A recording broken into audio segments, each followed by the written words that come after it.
There's firehouses all over the city, so it takes a little bit of time to get places. You can normally get everywhere in that 5 to 8 minute range, just kind of depends. Right now things are a little bit different. Station 16 shut down because they're going to tear it down and rebuild it. So the crews from Station 16 are at 2 different firehouses, they're a little more spread out. But our engineers are all really good, we're able to get around pretty quick. So if you guys see, Brandon's got his bunker pants on and his boots. Yep. So like you guys saw, he had it ready to go, so all he did was step into his boots and pull his pants up. And then he's got his firefighting gloves clipped and ready to go right here where you can get to them. Some people wear them on their pants, some people, I wear mine on my coat.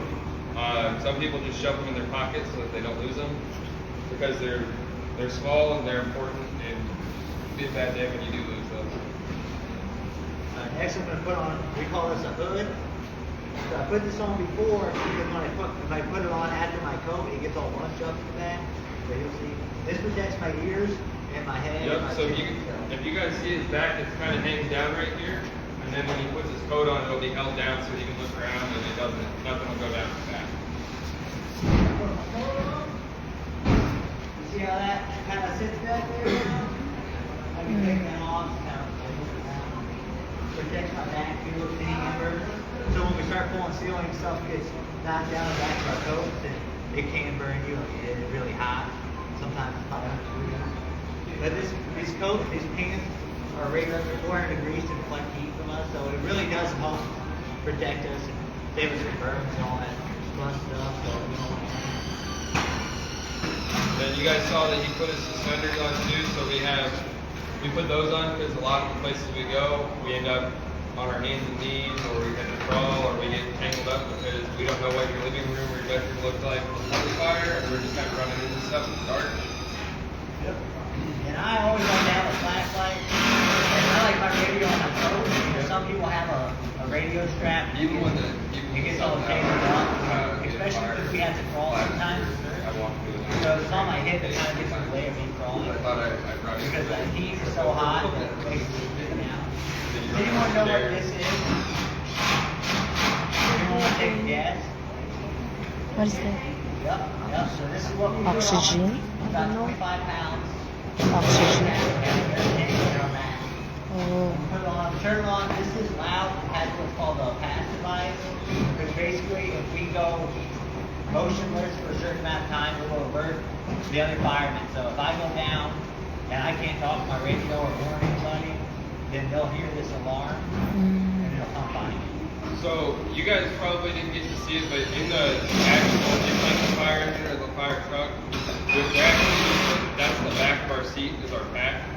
Except for the engineer. The engineers actually get a full seat, but ours are in there like that so we can sit in, and while we're on the way to the call, we can put our arms through it and cinch it down so we can stand up and ready to go.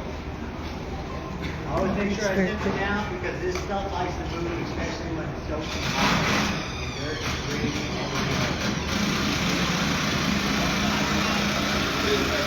It's about 25 extra pounds. 25 pounds.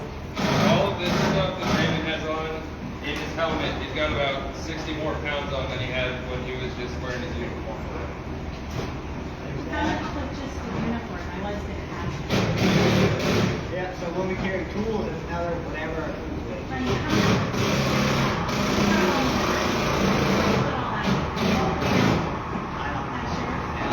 This is probably actually. Yeah. There's that alarm. We can hear it tripping. So you'll see us do this. Because it keeps it shuts off, so we don't have to listen. Because it is loud, especially if we're in a small house and everyone's listening. You can hardly hear anyway. So I'm going to put this on. It might be a little scary sounding, but I want you guys to come up and hear it, feel it, and see what it looks like, okay? It's making a sound. Did you hear it?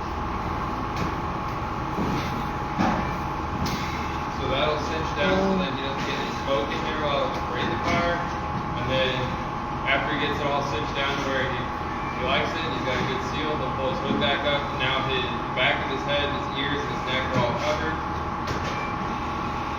And then you guys saw how he put his arm through there so that when he's all done, there you go. And then he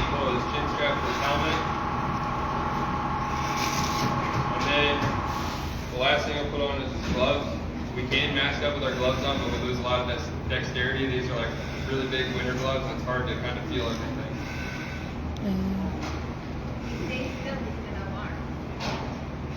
And then this is, if you guys are ever in a situation where there's a fire around you or anything like that, Speaking of one sound. place I can tell you guys to go.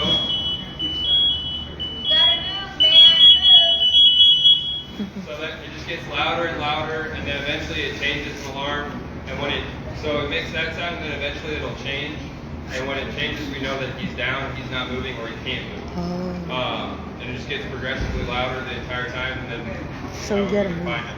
Normally, we're all just yelling If, for because it's the one guy that example- doesn't know his air pack is still on, and he's just standing there and thinks it's somebody else. That would be But the so if you're reason ever in a fire, why, for the example, best thing you can do is to go into your if room, it keeps go on into making a anything sound, you we'll be have able that's to not find on fire them. and shut the door. Because shutting the door will stop the fire, and then when Brandon comes in, it'll sound like that. You'll hear it breathing. It sounds kind of like Darth Vader, if you know who that is. And then Yeah, he'll Darth come in and Vader. he'll find you. I'm gonna be yelling because.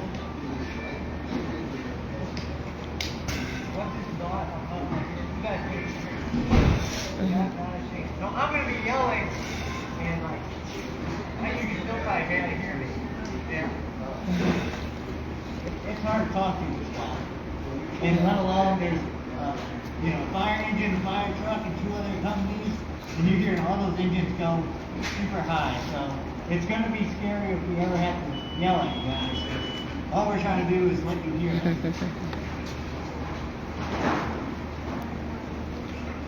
So if you turn off the air, then that turns off the signal that. Yep, so now that his bottle's off, you can bleed off the extra air that's running through the tube to the space piece, and then now, once it makes that noise, now it's shut off.